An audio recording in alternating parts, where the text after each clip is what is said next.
one-of-a-kind experience. Raymond Island Koala Trail, and it's free. Raymond Island is possibly the only place in Australia where you can walk 2 kilometres and be guaranteed to see many koalas in the wild.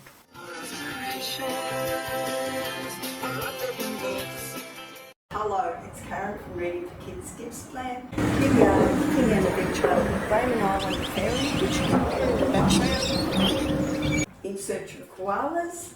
There's also echidnas on Raymond Island, which are the Friends of the Transport Council of Australia 80th birthday theme, book and adventure. There's a bus pulling up, dropping people off for Raymond Island.